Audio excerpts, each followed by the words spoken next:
10 tahun aku menabung sendiri demi sebuah rumah. Suamiku menguras semuanya dalam satu malam untuk ulang tahun ibunya. Dan hadiah yang dia berikan untukku di hari ulang tahunku sendiri hanyalah sebuah dompet kulit imitasi yang sudah retak di sudutnya. Dompet sisa promo, masih ada label diskonnya. Aku tidak menangis di depannya, aku tersenyum. Aku berterima kasih. Lalu, aku mulai menghitung, diam-diam, satu persatu. Karena kalau dia berani mempermainkan uang dan harga diriku sekaligus, maka aku akan memastikan dia kehilangan keduanya tanpa sempat berkata apa-apa. Sebelum cerita ini dimulai, tulis dulu di kolom komentar. Dari kota mana kalian menonton? Jangan lupa like dan subscribe supaya kami makin semangat menghadirkan kisah yang lebih dalam lagi. Namaku Larasati, 34 tahun. Aku bekerja sebagai akuntan senior di sebuah firma konsultan keuangan di kawasan Sudirman. Sudah 12 tahun aku bergelut dengan angka. Angka tidak pernah berbohong. Manusia ternyata berbeda. Aku menikah dengan Bramantio 8 tahun lalu. Dia manajer pemasaran di sebuah perusahaan distributor. Gajinya besar, penampilannya rapi, bicaranya manis. Dulu, aku pikir aku perempuan paling beruntung di dunia. Kami tinggal di sebuah rumah 2 lantai di kawasan Bintaro. Cicilannya masih panjang, tapi rumah itu rapi, hangat. Dan setiap sudutnya kuurus sendiri. Aku selalu percaya, rumah tangga adalah ladang yang harus disiram berdua. Masalahnya, selama ini hanya aku yang menyiram. Sejak awal menikah, kami sepakat membuka satu rekening bersama. Namanya rekening impian. Setiap bulan kami berjanji menyisihkan uang ke sana. Tujuannya satu, melunasi rumah ini. Lalu membeli rumah yang benar-benar milik kami, tanpa beban cicilan.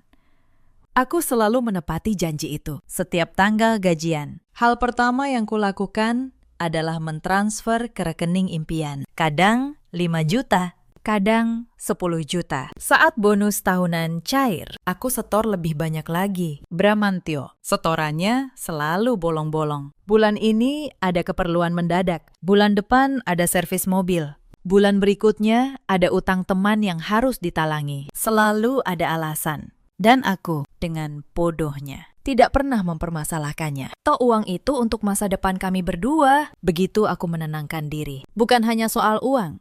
Selama beberapa tahun terakhir, ada jarak yang perlahan melebar di antara kami. Bramantio semakin sering pulang larut. Semakin jarang menatapku saat bicara. Setiap kali aku mencoba mengajaknya bicara dari hati ke hati, dia akan berkata, lelah atau sibuk, atau langsung tidur membelakangiku. Aku terbiasa menelan semua itu. Aku pikir semua pernikahan pasti melewati fase dingin seperti ini. Aku pikir asal aku cukup sabar, cukup baik, cukup mengalah, semuanya akan kembali hangat. Aku salah.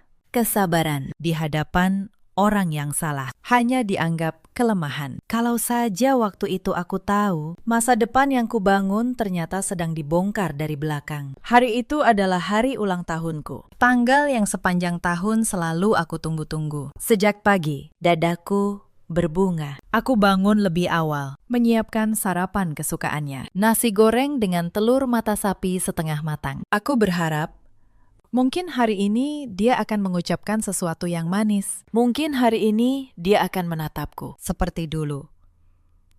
Tapi saat aku menoleh ke sisi ranjang, tempat itu sudah kosong. Bramantio sudah berangkat tanpa membangunkanku, tanpa mengucapkan apapun. Di meja makan, nasi goreng yang kubuat masih utuh, dingin, tidak tersentuh.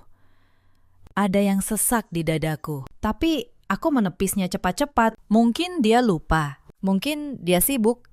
Aku terlalu sering memberinya alasan. Sepanjang hari aku menunggu. Satu pesan singkat saja, satu telepon saja. Tidak ada. Malam harinya, dia pulang. Aku sudah memasak rendang dan sayur. Aku memakai gaun terbaikku. Aku menyalakan 2 lilin kecil di atas meja. Aku ingin malam itu terasa istimewa, walau hanya berdua. Bramantio masuk, melempar tas kerjanya ke sofa, lalu menatap meja makan dengan dahi berkerut. Tumben masak rendang, katanya datar. Lagi ada acara. Aku tersenyum kaku. Hari ini ulang tahunku. Mas? Dia terdiam sebentar, lalu menepuk dahinya, seolah baru ingat. Oh iya, selamat ya. Hanya itu, selamat ya. Diucapkan sambil melepas sepatu, tanpa menatapku. Lalu dia merogoh tas kerjanya, mengeluarkan sebuah kantong plastik. Bukan kotak kado, bukan bungkus rapi, hanya kantong plastik kusut. Ini buat kamu, katanya. Maaf, gak sempet bungkus. Tadi mepet banget. Aku menerimanya dengan tangan gemetar. Aku membukanya pelan. Di dalamnya, sebuah dompet kulit imitasi berwarna coklat. Sudutnya sudah retak. Jahitannya sudah lepas di satu sisi. Dan di bagian dalam masih menempel label harga dengan tulisan diskon 70%. Aku menatap dompet itu lama sekali. Bagus kan?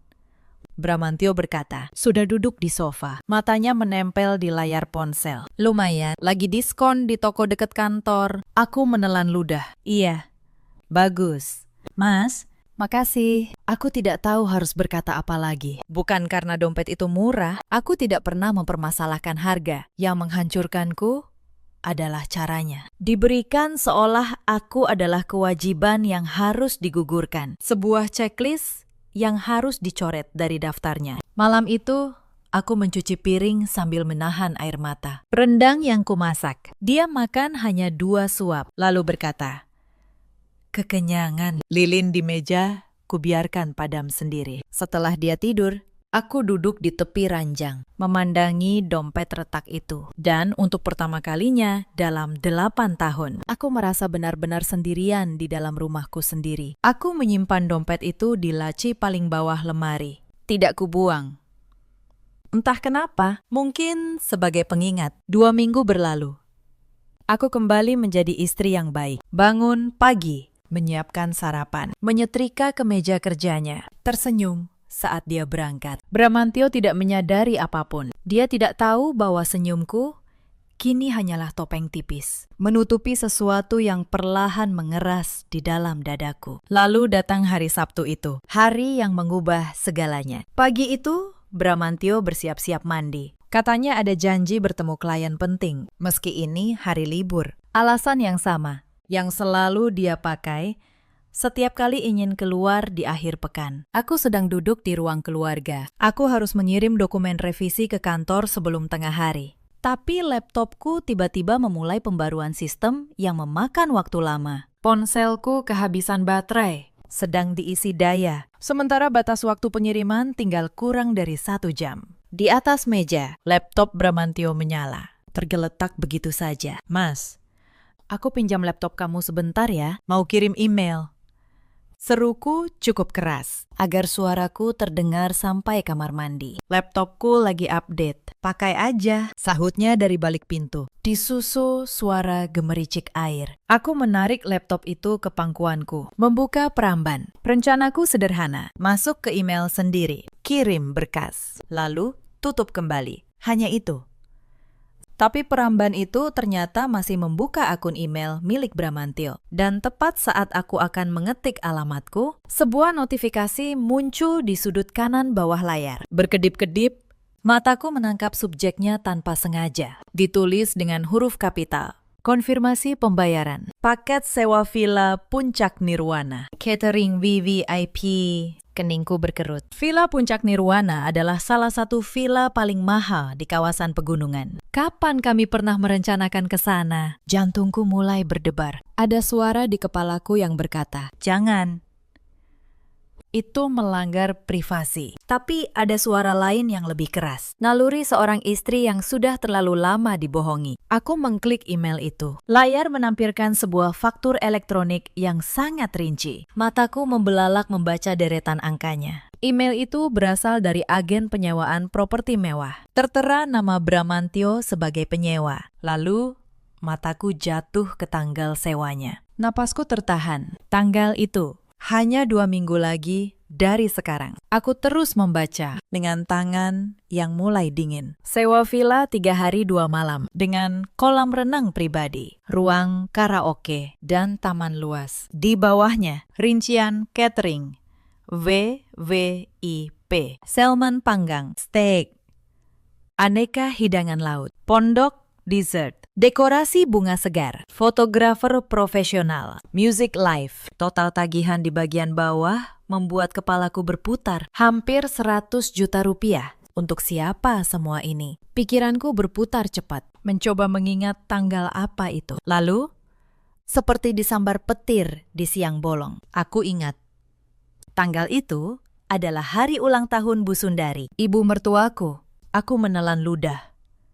Tanganku gemetar di atas keyboard. Laki-laki yang memberiku dompet retak diskon 70% di hari ulang tahunku. Laki-laki yang terlalu sibuk untuk sekedar makan malam bersamaku. Ternyata diam-diam menyiapkan pesta seharga 100 juta untuk ibunya. Rasa sakit di dadaku berubah menjadi sesuatu yang lebih panas. Tapi di tengah amarah itu, ada satu pertanyaan yang menggangguku. Dari mana dia dapat uang sebanyak itu? Gajinya memang besar, tapi gaya hidupnya boros. Cicilan mobilnya berat. Tidak mungkin dia mengeluarkan 100 juta tunai tanpa mengganggu arus keuangannya. Kecuali tanganku bergerak sendiri. Aku membuka tab baru. Aku masuk ke akun perbankan rekening impian kami. Rekening yang kami buka untuk membeli rumah. Rekening yang selama 8 tahun lebih banyak kuisi sendiri. Aku mengetik kata sandi. Tanganku basah oleh keringat dingin. Layar berkedip sejenak. Lalu menampilkan saldo. Dunia di sekelilingku seakan runtuh. Saldo yang seharusnya berjumlah ratusan juta. Kini hanya tersisa beberapa ratus ribu rupiah. Hampir kosong. Kakiku terasa lemas. Meski aku sedang duduk. Aku membuka mutasi rekening. Dan benar saja, beberapa hari yang lalu, ada penarikan besar-besaran dalam beberapa tahap. Semuanya ditransfer ke rekening agen penyelenggara acara itu. Dia telah menguras tabungan masa depan kami. Uang hasil keringatku. Yang kukumpulkan bertahun-tahun dengan cara berhemat. Hanya untuk membiayai pesta 3 hari ibunya. Tanpa izinku, tanpa sepengetahuanku. Ingatanku melayang pada Bu Sundari. Wanita yang selalu memandangku rendah sejak hari pertama aku menginjakan kaki di rumahnya. Dia selalu menyindir penampilanku. Katanya tidak cukup mewah untuk istri seorang manajer. Dia selalu membandingkanku dengan menantu teman arisannya, yang katanya rajin membelikan tas branded dan perhiasan emas. Setiap kali berkunjung, aku diperlakukan tak ubahnya pembantu. Disuruh memasak, membereskan rumah. Sementara dia duduk mengkritik masakanku. Dan sekarang, suamiku mencuri uangku untuk memanjakan wanita yang selalu menghinaku. Sementara aku, istrinya sendiri, hanya diberi dompet rongsokan. Suara air di kamar mandi tiba-tiba berhenti. Aku tersentak. Dengan cepat, aku menghapus riwayat. Keluar dari akun bank. Menutup tab email. Kembali ke akun sendiri. Mengunggah dokumen kerjaku. Dan mengirimnya. Tanganku bergerak secepat kilat. Didorong adrenalin. Pintu kamar mandi terbuka. Bramantio keluar sambil mengeringkan rambut dengan handuk. Udah selesai kirim emailnya? Tanyanya santai. Tanpa curiga sedikit pun, aku mengangkat wajah. Aku menatap laki-laki yang berstatus suamiku itu. Di balik wajahnya yang terlihat polos sehabis mandi, aku kini melihat sosok yang asing, manipulatif, egois, pencuri. Tapi aku tidak menangis, aku tidak berteriak. Belabraknya sekarang hanya akan memberinya kesempatan mencari alasan licik atau memutarbalikan keadaan. Aku tersenyum lebar, senyum yang tidak sampai ke mataku. Sudah, makasih ya laptopnya. Ucapku selembut mungkin. Dalam hati, aku bersumpah, jika dia bisa bermain kotor dengan uang dan perasaanku sekaligus, maka aku akan memastikan dia menerima pembalasan yang jauh lebih menyakitkan daripada sekedar teriakan seorang istri. Dan aku tahu persis senjata apa yang akan kupakai. Karena seumur hidup, aku berurusan dengan satu hal yang tidak pernah bisa dibohongi. Angka. Malam itu, setelah Bramantio tidur, aku duduk di ruang kerja kecilku. Aku membuka laptop pribadiku dan aku mulai bekerja dengan kepala yang dingin seperti es. Hal pertama yang kulakukan adalah membuka kembali rekening impian itu. Aku mengunduh seluruh mutasi rekening dari hari pertama dibuka 8 tahun lalu hingga hari ini. Setiap transaksi, setiap transfer sebagai Akuntan, ini adalah duniaku. Aku menyusun semuanya ke dalam spreadsheet. Aku memberi warna pada setiap baris. Hijau untuk setoranku, merah untuk setoran Bramantio, dan hitam untuk penarikan. Saat tabel itu selesai, aku menatapnya lama sekali, dan sebuah kebenaran yang dingin terpampang di depan mataku. Selama 8 tahun, dari total semua uang yang masuk ke rekening itu, hampir 3/4-nya berasal dariku. Bramantio, suamiku,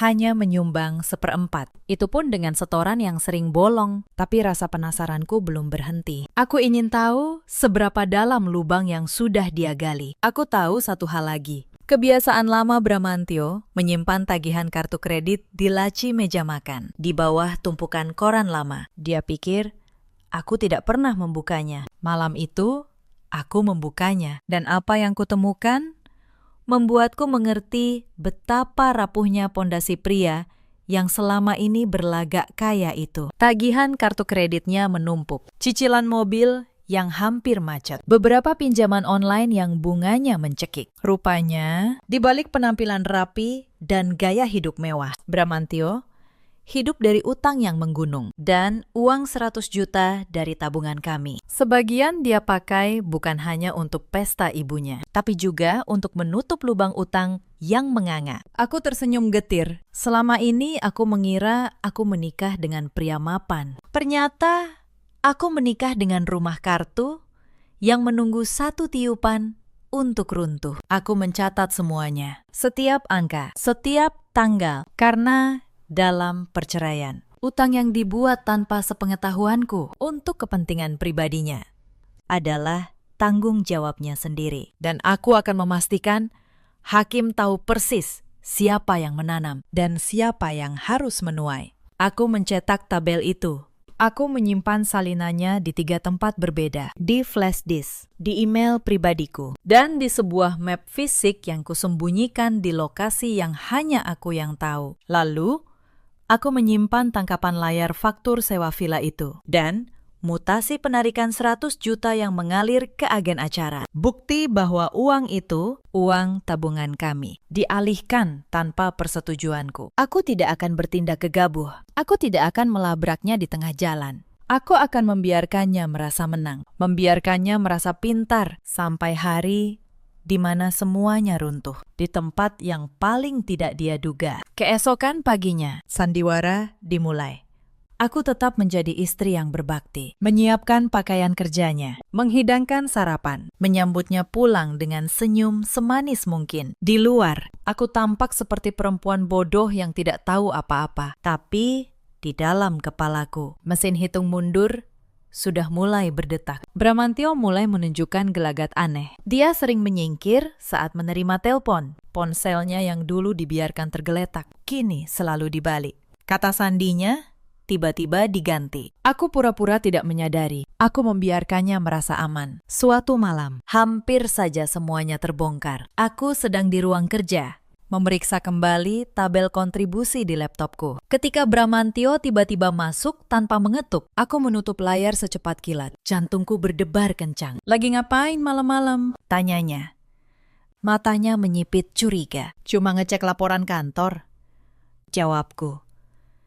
Menjaga suaraku tetap datar. Deadline besok, dia melangkah mendekat, menatap laptopku yang sudah gelap. Selama beberapa detik, yang terasa seperti selamanya. Dia hanya berdiri di sana. Aku bisa mendengar detak jantungku sendiri. "Kamu kerja keras banget sih," katanya akhirnya. Nadanya berubah meremehkan, padahal nggak ada gunanya. Mending fokus ngurus rumah. Aku tersenyum tipis. "Iya, Mas, bentar lagi selesai." Dia mendengus, lalu pergi. Begitu pintu tertutup, aku menghela napas panjang. Tanganku masih gemetar. Mulai malam itu, aku memindahkan semua bukti ke flash disk yang kusimpan di dalam tasku dan tidak pernah lagi membukanya di rumah. Aku belajar satu hal. Di rumah ini, bahkan dinding pun bisa berpihak padanya. Aku juga melakukan satu langkah penting. Diam-diam, aku berhenti menyetorkan gajiku ke rekening bersama. Setiap rupiah penghasilanku kini masuk ke rekening pribadiku yang baru, yang tidak dia ketahui. Aku tidak akan membiarkan 1 sen pun lagi dari keringatku jatuh ke tangan yang salah. Suatu malam, aku memutuskan untuk memancingnya. Aku ingin tahu seberapa jauh dia berani berbohong. Saat itu kami sedang makan malam. Aku menata ekspresi wajahku selembut mungkin. Mas, kataku manja. 2 minggu lagi kan ada libur panjang. Kita udah lama nggak pergi berdua. Gimana kalau kita jalan-jalan? Nggak usah jauh-jauh. Aku kangen waktu berdua sama kamu. Apalagi kemarin ulang tahunku, kita nggak sempet ngerayain apa-apa. Gerakan tangan Bramantio yang sedang memegang sendok langsung terhenti. Dia menatapku dengan raut sedikit terkejut. Jelas dia tidak menyangka aku akan menuntut waktunya. Tepat di tanggal yang sangat keramat baginya itu. Matanya bergerak-gerak, mencari alasan. Dia meletakkan sendoknya perlahan, lalu berdeham. Sayang sekali, ucapnya dengan nada menyesal yang dibuat-buat. Persis aktor sinetron murahan. 2 minggu lagi aku nggak bisa. Bos tiba-tiba nugasin aku perjalanan dinas keluar kota. Ada klien besar. Ini nyangkut promosi jabatan. Kalau tembus, bonusnya gede. Aku memasang wajah murung yang sangat meyakinkan. Yah, sayang banget. Padahal aku udah kangen banget. Lain kali ya, katanya. Mengusap tanganku, lalu cepat-cepat mengganti topik. Aku menunduk, menyembunyikan senyum sinis yang hampir meledak. Perjalanan dinas. Begitu rapi dia menutupi pesta 100 juta untuk ibunya dengan kebohongan perjalanan dinas. Sekarang aku punya semuanya. Bukti finansial, bukti faktur, dan kebohongan yang baru saja keluar dari mulutnya sendiri. Aku tinggal menunggu hari H. Tapi malam itu, satu kepingan lagi datang. Dan kepingan ini yang paling menyakitkan. Saat Bramantio sudah tidur, ponselnya berdering di meja samping ranjang. Layarnya menyala. Sebuah pesan masuk. Dari kontak yang disimpan dengan nama klien Burina. Biasanya aku tidak pernah menyentuh ponselnya. Tapi malam itu, entah dorongan apa, aku meraihnya. Layarnya hanya menampilkan pratinjau pesan. Dan satu baris itu cukup membuat darahku membeku. Sayang, di villa nanti aku pakai gaun yang kamu beliin ya. Mama kamu udah setuju aku ikut. Akhirnya kita bisa liburan bareng. Mama kamu udah setuju aku ikut. Aku menaruh ponsel itu kembali. Pelan-pelan. Persis di posisi semula. Jadi begitu. Pesta itu bukan sekedar ulang tahun ibu mertua. Itu adalah liburan keluarga. Sebuah keluarga baru. Bramantio, ibunya, dan seorang perempuan yang dipanggil sayang, yang sudah direstui untuk ikut. Aku duduk di tepi ranjang dalam gelap. Aneh. Aku tidak menangis. Air mataku sudah habis di hari ulang tahunku. Yang tersisa hanya satu hal. Kepastian yang dingin dan tenang. Mereka mengira aku tidak tahu apa-apa. Mereka mengira aku akan tetap diam, memasak, dan menyetrika. Sementara mereka berpesta dengan uangku. Mereka salah besar. Tapi sebelum aku sempat menelpon siapapun, Bu Sundari datang ke rumah. Pagi itu, dia muncul tanpa pemberitahuan, mengetuk pintu dengan dagu terangkat tinggi, seolah rumahku adalah miliknya. Aku membukakan pintu dengan senyum yang sudah kulatih. Mertua datang. Kok nggak nyiapin apa-apa? Sindirnya. Langsung duduk di sofa terbaikku. Buatkan teh yang manis. Jangan pelit gula seperti biasa. Aku ke dapur. Aku membuatkan teh. Dan aku tersenyum karena aku tahu beberapa hari lagi semua keangkuhan ini akan runtuh. Bram cerita, kamu minta liburan berdua, katanya. Menyeruput teh sambil mengernyit. Dasar tidak tahu diri. Suamimu sibuk cari nafkah. Kamu malah minta dimanja. Untung Bram punya ibu yang mengajarinya prioritas. Coba lihat menantu si Ratna. Setiap bulan mengirim uang ke mertuanya. Kamu, boro-boro. Aku menunduk. Iya. Bu, maaf. Makanya, lanjutnya, semakin bersemangat. Perempuan itu harus tahu tempatnya. Untung kamu masih dipertahankan, Bram. Kalau aku jadi dia, sudah lama kucarikan yang lebih pantas, yang bisa membanggakan keluarga. Setiap kata yang keluar dari mulutnya adalah jarum. Tapi aku tidak lagi berdarah. Aku hanya mencatat. Diam-diam di dalam kepalaku. Aku menambahkan satu baris lagi ke daftar panjang itu. Sebelum pulang, Bu Sundari melirik ruang tamuku. Rumah ini terlalu sederhana untuk anakku. Sebentar lagi, Bram akan punya yang lebih layak. Kamu lihat saja nanti. Lalu dia tersenyum penuh arti dan pergi. Yang lebih layak. Aku terpaku di ambang pintu. Apa maksudnya? Pertanyaan itu menghantuiku sepanjang hari. Sampai malam, saat Bramantio tidur, aku memeriksa laci kerjanya. Dan di sanalah aku menemukan kepingan berikutnya. Sebuah map berisi dokumen properti, brosur, sebuah perumahan mewah di kawasan elit. Dan yang membuat tanganku gemetar, sebuah draft surat kuasa. Bramantio berencana menjual rumah Bintaro ini. Rumah yang cicilannya kubayar sendiri. Lalu memakai hasilnya untuk membeli rumah baru. Atas namanya sendiri, tanpa namaku dimanapun. Dia tidak hanya menguras tabungan kami, dia berencana merampas rumah ini juga. Aku menutup laci itu pelan-pelan. Jantungku berdebar. Tapi kepalaku dingin. Untunglah aku menemukannya sekarang. Untunglah belum terlambat esoknya. Aku menelpon satu orang, Pak Wibowo, seorang pengacara senior, spesialis hukum keluarga, yang dulu pernah menjadi klien firmaku. Aku menjelaskan semuanya. Aku mengirimkan tabel kontribusi, mutasi rekening, tangkapan layar faktur, dan foto draft surat kuasa penjualan rumah itu. Di ujung telepon, Pak Wibowo terdiam beberapa saat. Lalu dia berkata, dengan suara tenang yang membuatku merasa, untuk pertama kalinya dalam berbulan-bulan, tidak sendirian. Bu Larasati, dengan bukti selengkap ini, posisi ibu sangat kuat. Ada jurisprudensi yang menyatakan, bila istri terbukti berkontribusi jauh lebih besar dalam membangun harta bersama, hakim bisa memutuskan pembagian yang tidak sama rata. Bisa 3/4 untuk ibu. Penarikan dana tanpa izin itu juga memperkuat posisi kita. Dia berhenti sebentar, lalu suaranya menajam. Dan soal draft surat kuasa penjualan rumah itu, kita justru harus berterima kasih Ibu menemukannya sekarang. Karena rumah itu harta bersama. Suami ibu tidak bisa menjualnya tanpa persetujuan ibu. Begitu gugatan kita daftarkan. Rumah itu otomatis masuk status sita jaminan. Dia tidak akan bisa menyentuhnya sepeser pun. Aku menghela napas lega. Untuk pertama kalinya dalam berbulan-bulan. Tapi saya minta satu hal. Bu, lanjut Pak Wibowo. Jangan bertindak dulu. Kita kumpulkan semuanya rapi. Kita pilih waktu yang tepat. Waktu yang tepat. Aku tersenyum. Aku sudah tahu kapan waktu itu. Hari ulang tahun Bu Sundari. Di Villa Puncak Nirwana. Di tengah pesta 100 juta yang dibiayai uangku. 2 minggu itu berlalu seperti hitungan mundur sebuah bom. Di tengah masa itu, terjadi satu hal yang tidak kuduga. Suatu sore, saat aku sedang berbelanja di sebuah pusat perbelanjaan, seorang perempuan muda menghampiriku. Aku langsung mengenalinya. Perempuan dari foto di ponsel Bramantio. Perempuan bergaun mahal itu. Kamu istrinya Mas Bram, kan? Katanya. Nadanya angkuh. Sambil melipat tangan.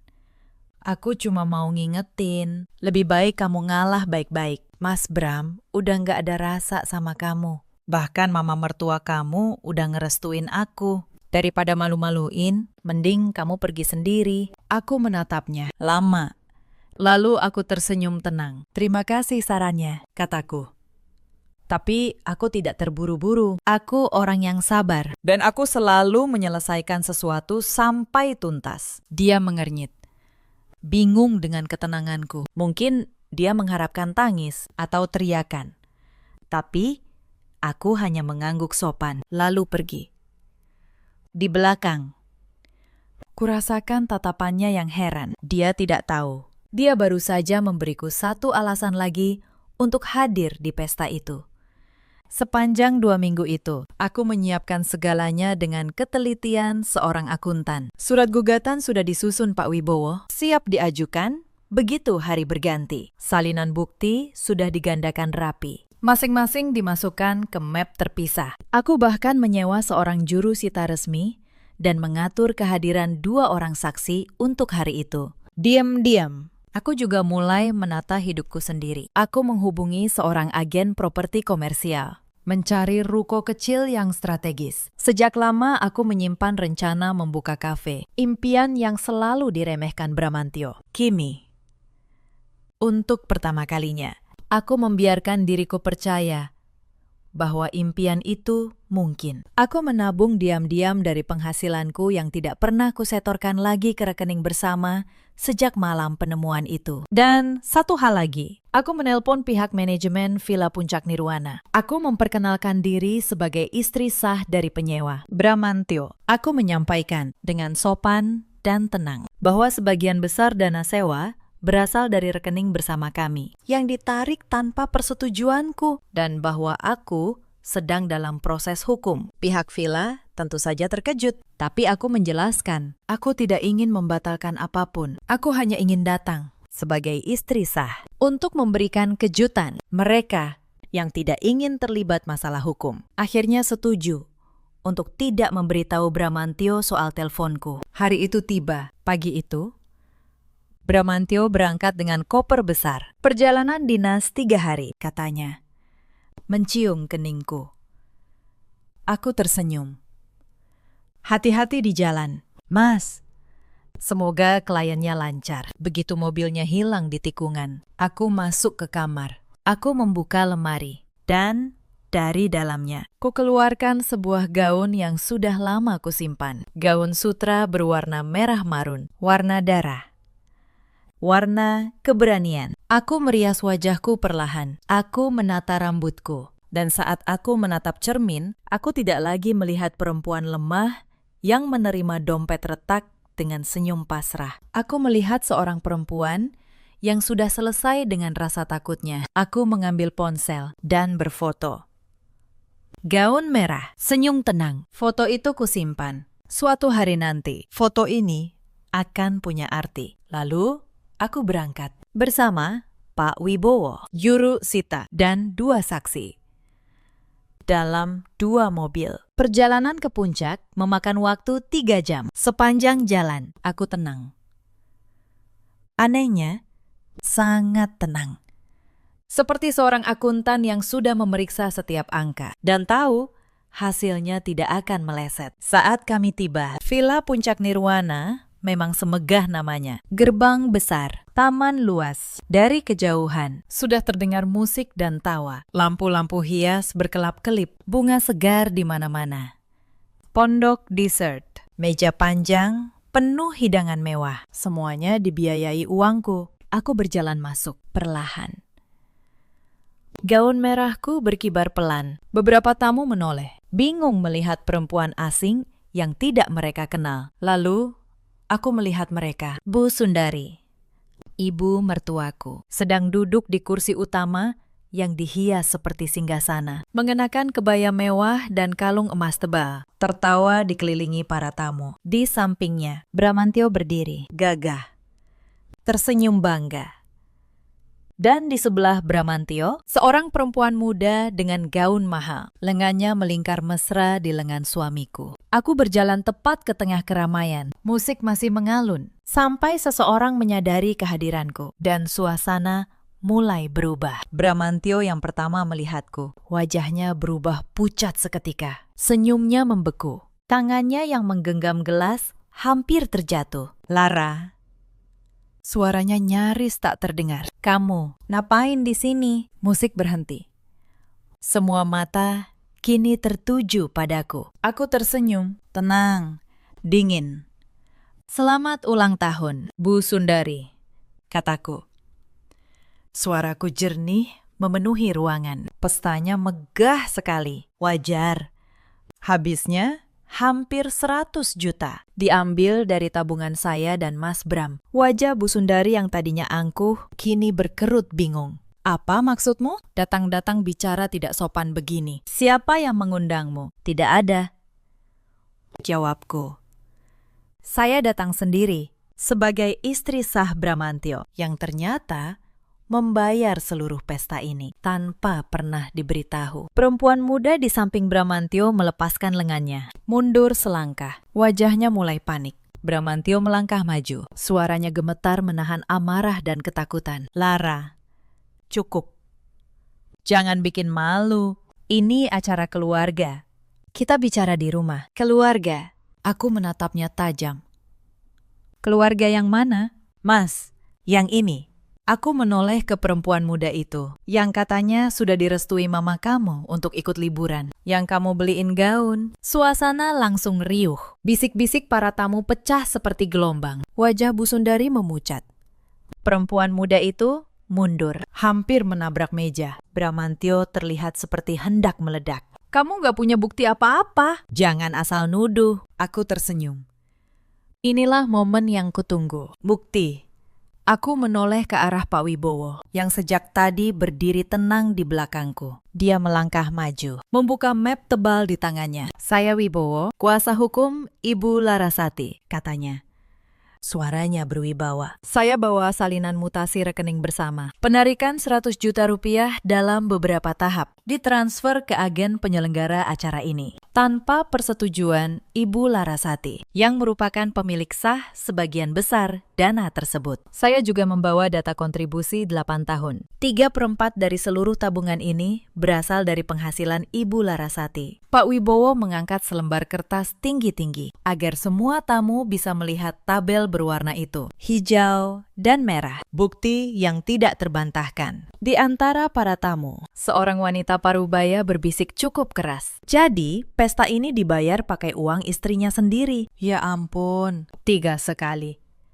Bisikan itu menyebar dari satu meja ke meja lain, seperti api yang menjalar di rumput kering. Dan ini, lanjut Pak Wibowo, adalah surat gugatan perceraian sekaligus gugatan harta bersama yang akan kami daftarkan ke pengadilan besok pagi, termasuk di dalamnya gugatan atas rumah yang hendak dijual diam-diam oleh Bapak Bramantyo. Mulai hari ini, semua aset bersama dalam status sengketa hukum dan tidak boleh dipindah tangankan. Jurusita melangkah maju, menyerahkan salinan dokumen resmi ke tangan Bramantyo yang gemetar. Bramantyo menerimanya tanpa kuasa. Matanya menatap kosong ke deretan angka yang menjeratnya. Ruangan itu hening total. Bu Sundari terduduk di singgasananya. Wajahnya seputih kapur. Para tamu, kerabat, dan saudara yang tadi memuji kemewahan pesta, kini saling berbisik dengan tatapan jijik ke arah Bramantyo dan ibunya. Satu persatu, mereka mulai meletakkan piring, mengambil tas, dan beranjak pergi. Salah seorang kerabat tua yang duduk di dekat Bu Sundari berdiri. Suaranya bergetar penuh kekecewaan. Sundari,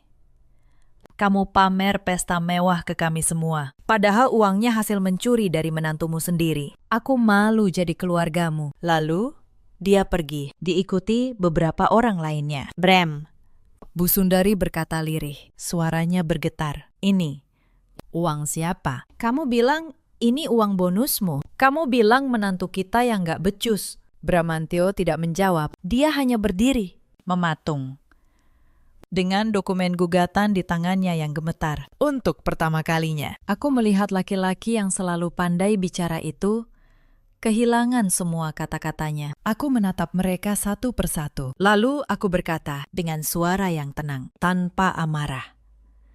Saya tidak datang untuk berteriak. Saya datang untuk berpamitan. Dengan cara yang tidak akan pernah kalian lupakan. Aku berbalik. Gaun merahku berkibar. Dan aku melangkah keluar, meninggalkan pesta 100 juta yang baru saja runtuh menjadi panggung penghinaan terbesar dalam hidup mereka. Di belakangku, kudengar suara Bu Sundari menjerit memarahi Bramantyo. Kudengar tangis perempuan muda itu. Kudengar para tamu mulai meninggalkan tempat itu satu persatu, enggan terlibat skandal. Aku tidak menoleh sedikit pun.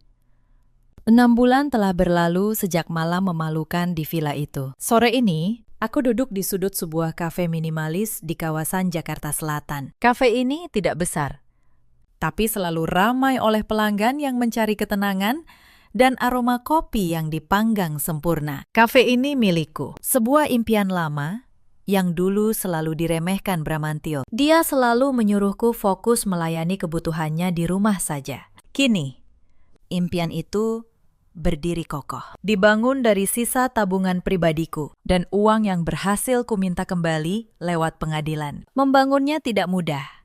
Bulan-bulan pertama setelah perceraian, aku bekerja hampir tanpa henti. Pagi hari, aku masih menjadi akuntan di firma. Malam dan akhir pekan, aku berkeliling mencari ruko, memilih perabot bekas yang masih bagus, belajar meracik kopi dari seorang barista tua yang baik hati. Aku mengecat dindingnya sendiri. Aku memilih setiap cangkir, setiap meja, setiap lampu dengan tanganku sendiri. Ada malam-malam ketika aku kelelahan dan hampir menyerah. Tapi setiap kali aku ingin berhenti, aku mengingat dompet retak itu. Aku mengingat senyum tenangku di hari aku berdiri di tengah pesta mereka. Dan aku bangkit lagi saat kafe ini akhirnya buka. Di hari pertama, hanya ada 3 pelanggan. Aku tidak peduli. Aku membuatkan kopi terbaik untuk mereka bertiga, seolah mereka adalah 100 orang. Dan perlahan, dari mulut ke mulut, kafe kecil ini mulai dikenal. Sekarang,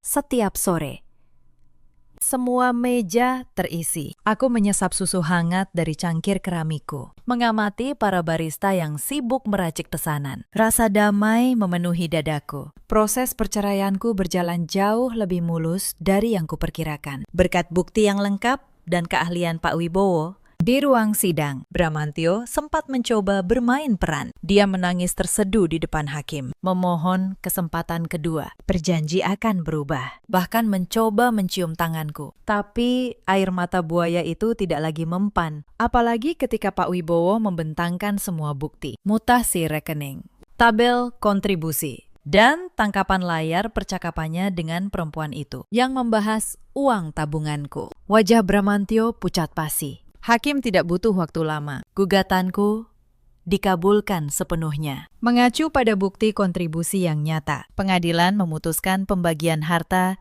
yang tidak sama rata. 3/4 untukku. Rumah di Bintaro, yang cicilannya memang sebagian besar kubayar, jatuh ke tanganku. Bramantyo juga diwajibkan mengembalikan seluruh uang 100 juta yang dia gelapkan, ditambah kompensasi. Keputusan itu menghancurkan hidupnya secara finansial. Dan ternyata karma tidak berhenti di situ. Aku mendengar kabarnya dari beberapa teman lama. Setelah pestanya bubar di hari H, pihak villa tetap menagih penuh seluruh biaya sewa dan catering, ditambah denda atas kekacauan yang terjadi. Bramantyo terpaksa melunasinya dengan kartu kredit hingga batas maksimal. Sejak itu, dia tercekik tagihan utang berbunga tinggi setiap bulan. Bencananya tidak berhenti. Kabar tentang skandal di villa menyebar luas, sampai ke telinga bagian sumber daya manusia di kantornya. Perusahaan yang menjaga citra profesional membatalkan rencana promosinya. Beberapa bulan kemudian, karena kinerjanya merosot dan dia ditagih utang ke sana kemari, jabatannya diturunkan ke divisi lapangan dengan gaji dipotong. Lalu, bagaimana nasib perempuan bergaun mahal itu? Setelah insiden di villa, dia langsung memutuskan hubungan dengan Bramantyo. Dia rupanya baru sadar, pria yang dia kencani bukan pangeran kaya, melainkan pria bangkrut yang penuh utang. Dia pindah kota, dan kabarnya kini menggandeng pria lain yang lebih mapan. Bramantyo ditinggal sendirian, menanggung tumpukan utang dan rasa malu yang tak ada habisnya. Nasib Bu Sundari, ibu mertuaku, jauh lebih menyedihkan. Kesombongan yang selalu dia pamerkan hancur lebur. Setelah diusir secara tidak langsung dari pestanya sendiri, seluruh keluarga besar berbalik memusuhinya. Adik-adik dan sepupunya merasa ditipu dan dipermalukan di depan banyak orang. Mereka memutus hubungan, bahkan memblokir nomornya. Wanita itu kini hidup di sebuah rumah kontrakan kecil di pinggiran kota untuk bertahan hidup dan membantu membayar sebagian utang anak kebanggaannya.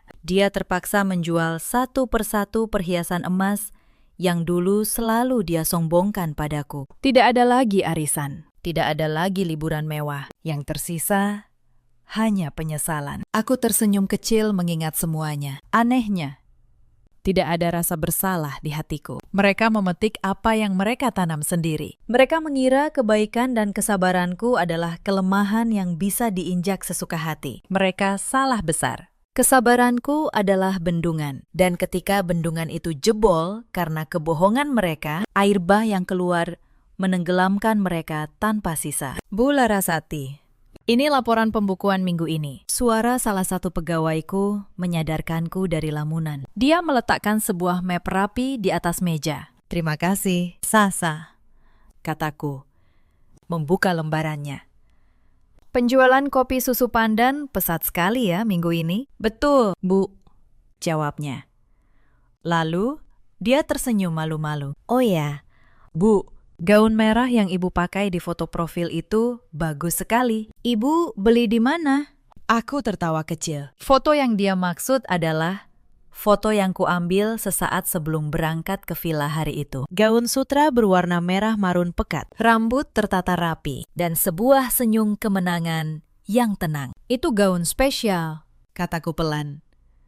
Gaun yang kupakai untuk merayakan hari kebebasanku. Nanti kalau ada rezeki lebih, aku tunjukkan butiknya. Sasa mengangguk mengerti. Lalu, kembali ke pekerjaannya. Aku menutup map laporan itu.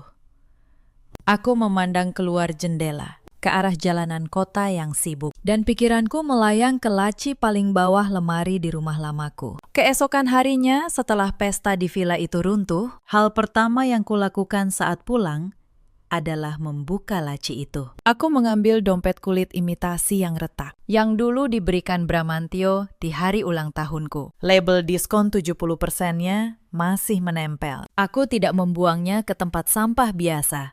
Aku membawanya ke depan rumah, tepat saat truk sampah keliling lewat, dan melemparnya masuk. Dompet itu hancur menjadi debu di suatu tempat pembuangan akhir. Sama seperti dompet itu, aku juga telah membuang seluruh sosok masa laluku yang lemah, rasa rendah diriku, dan laki-laki itu dari hidupku. Untuk selama-lamanya, aku belajar satu hal yang sangat berharga dari semua ini. Jangan pernah membiarkan orang lain menentukan seberapa besar nilai dirimu. Jika ada seseorang yang memberimu barang cacat dan sisa waktunya, itu bukan berarti kamu tidak berharga. Itu hanya berarti dia tidak mampu membeli kelasmu. Cerita ini mengajarkan kita banyak hal. Jangan pernah menukar harga dirimu demi cinta yang tidak pernah menghargaimu. Dan jangan pernah mengira kesabaran seseorang itu tidak ada batasnya.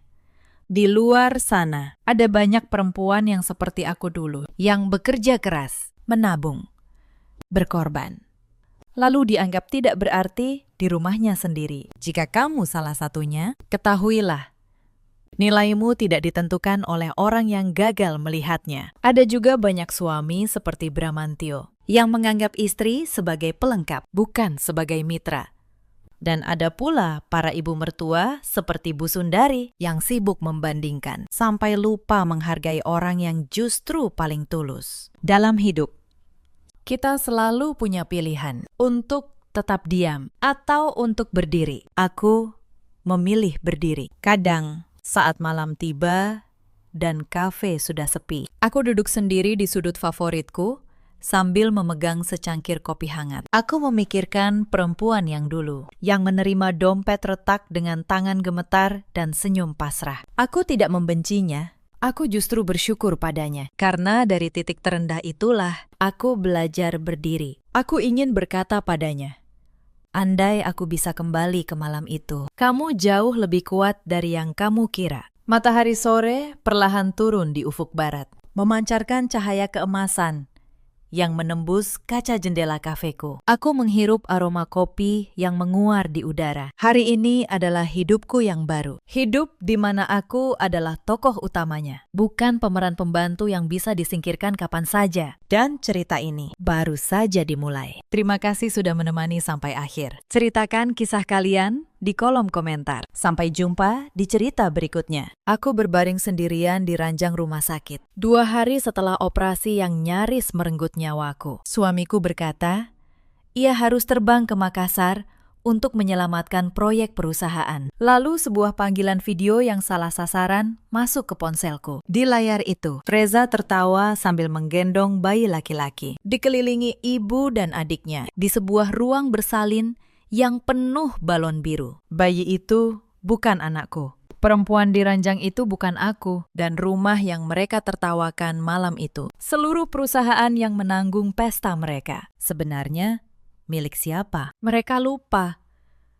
Halo, sahabat cerita. Selamat datang kembali di kanal ini, tempat kita merawat kisah-kisah tentang luka, kesabaran, dan keadilan yang datang pada waktunya. Sebelum kita mulai, tuliskan dulu di kolom komentar. Kalian menonton dari kota mana? Jangan lupa tekan tombol suka dan berlangganan, supaya kami makin semangat menghadirkan cerita yang menemani malam-malam kalian. Sekarang, tarik napas dan izinkan saya bercerita. Nama saya Saraswati Wijaya. Orang-orang memanggil saya Bu Sarah. Usia saya 38 tahun. Saya pemilik Wijaya Group, sebuah perusahaan logistik dan properti yang saya bangun dari satu ruko sewaan di kawasan Bekasi 12 tahun yang lalu. Hari ini perusahaan itu punya kantor sendiri di kawasan Pondok Indah dengan ratusan karyawan yang menggantungkan hidup pada gaji bulanannya. Saya tidak mewarisi apapun. Saya memulai dengan satu truk bekas dan sebuah buku catatan utang. Saya pernah tidur di gudang, menghitung kardus sampai jam 3 pagi dan menahan lapar demi membayar sopir tepat waktu. Saya tahu rasanya jatuh. Karena itu, saya tahu kejatuhan tidak pernah membunuh. Yang membunuh adalah dikhianati oleh orang yang kau gendong sampai ke atas. Suami saya bernama Reza Anggara. Usianya 41 tahun. Di mata dunia, ia adalah direktur utama Wijaya Group. Ia datang ke acara, berpidato dengan jas mahal, dan disebut pengusaha sukses oleh para kolega. Tidak banyak yang tahu, jabatan itu saya yang berikan. Sayalah pemegang kendali sebenarnya. Reza saya tempatkan di kursi itu agar ia punya kebanggaan sebagai kepala keluarga, terutama di depan ibu dan adiknya, yang sejak awal memandang saya seolah saya beruntung bisa menikahinya. Padahal kenyataannya terbalik. Tapi saya tidak pernah mengoreksinya. Saya pikir harga diri seorang laki-laki adalah hal yang patut saya jaga. Saya keliru. Saya menjaga harga diri orang yang diam-diam sedang menyusun rencana untuk menggusur saya dari hidup saya sendiri. Pernikahan kami berjalan 5 tahun. 5 tahun yang dari luar tampak nyaris sempurna. Rumah besar di Pondok Indah, mobil di garasi. Liburan ke luar negeri 2 kali setahun. Tapi di dalam rumah itu ada satu retakan yang tidak pernah bisa saya tutup. Kami belum memiliki anak.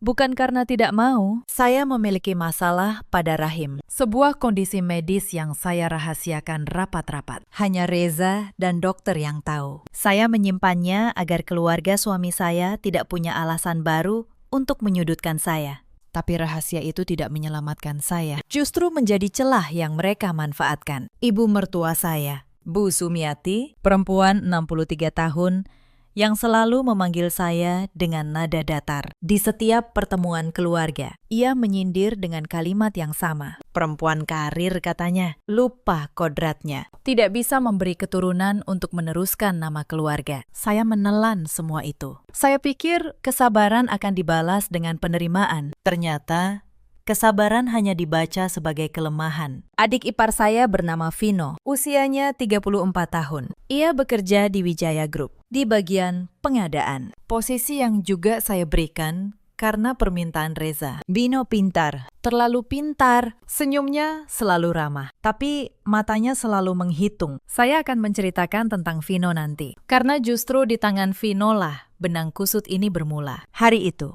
3 hari sebelum saya masuk ruang operasi, Reza duduk di tepi ranjang kami. Ia menggenggam tangan saya dengan wajah yang terlihat begitu menyesal. Tatapan memelas itu, tatapan yang selama 5 tahun selalu berhasil meluluhkan saya. Sayang, aku benar-benar minta maaf, katanya pelan.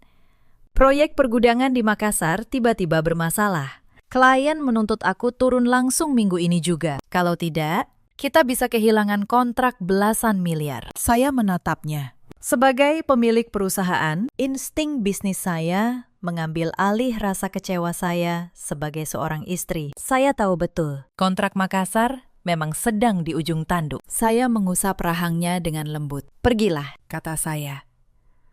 Aku perempuan kuat. Aku bisa mengurus diriku sendiri. Saya bahkan tersenyum saat mengatakannya. Saya menyuruh perawat terbaik menjaga saya. Saya melepas suami saya pergi dengan restu penuh. Dan disinilah saya sekarang, terbaring sendiri 2 hari pasca operasi. Dengan jahitan yang berdenyut setiap kali saya menarik napas terlalu dalam. Sementara di kota lain, suami saya sedang menyambut kelahiran seorang anak dari perempuan lain. Operasi saya bukan operasi kecil. 3 hari sebelum semua ini, saya pingsan di kantor.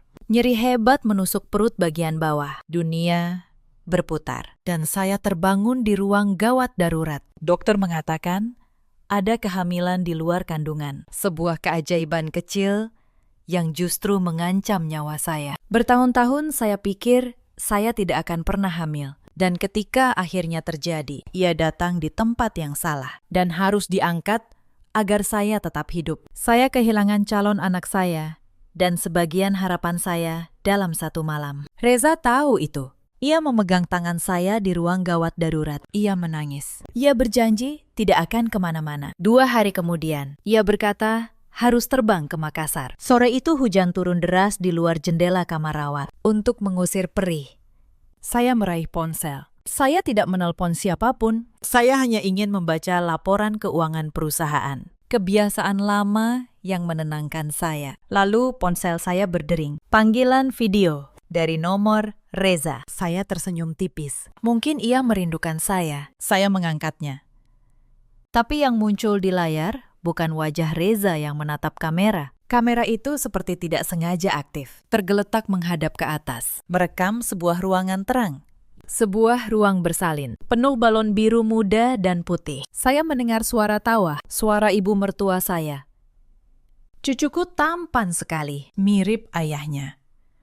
Katanya, riang. Suara yang tidak pernah seriang itu di depan saya selama 5 tahun. Saya mendengar suara Vino. Selamat. Bang. Akhirnya ada penerus keluarga Anggara. Lalu suara Reza, lembut, penuh cinta. Suara yang setiap pagi membisikkan kata sayang ke telinga saya. Terima kasih, Karissa. Kamu sudah memberi aku hadiah paling berharga. Karissa. Nama itu menusuk saya. Karissa adalah mantan asisten proyek yang setahun lalu mengundurkan diri dari perusahaan saya secara mendadak. Saya bahkan pernah menandatangani sendiri surat referensinya. Tangan saya gemetar. Saya menggeser ponsel, mengubah sudut, berusaha melihat lebih jelas. Dan kamera itu bergeser sedikit, memperlihatkan mereka semua dalam satu bingkai. Reza menggendong bayi berselimut biru, menunduk menatapnya dengan tatapan yang tidak pernah ia berikan kepada saya. Ibu mertua saya merangkul bahu seorang perempuan muda berkulit pucat di atas ranjang. Vino berdiri di belakang, mengangkat ponselnya, merekam momen yang katanya membahagiakan itu. Di pergelangan tangan Reza, melingkar sebuah jam tangan. Jam tangan edisi khusus yang saya pesan langsung dari Swiss. Hadiah ulang tahun pernikahan kami bulan lalu. Di baliknya, terukir 2 inisial, namanya dan nama saya. Tidak ada jam tangan kedua seperti itu di dunia ini. Saya tidak salah lihat. Saya tidak sedang bermimpi karena obat bius. Suami saya, ibu mertua saya, dan adik ipar saya sedang merayakan kelahiran anak haram Reza. Di saat saya terbaring sendirian, dengan luka operasi yang belum kering. Ponsel di tangan saya terjatuh ke atas selimut. Napas saya tersengal. Alarm dari mesin pemantau di samping ranjang tiba-tiba berbunyi nyaring, mendeteksi detak jantung saya yang melonjak. Pintu terbuka. Seorang perawat masuk tergesa. Bu Sarah, tarik napas pelan-pelan. Jahitannya sakit, ya. Saya menatapnya dengan pandangan kosong. Air mata mengalir membasahi bantal. Tapi anehnya, tidak ada isakan yang keluar dari mulut saya. Iya. Sus, bisik saya. Jahitannya terasa sakit sekali. Saya berbohong. Yang sakit bukan jahitan di perut saya. Yang robek ada jauh lebih dalam. Di tempat yang tidak bisa dijahit oleh dokter manapun. Perawat itu menyuntikkan obat pereda nyeri ke selang infus saya. Lalu pergi. Saat pintu tertutup kembali, saya membuka mata.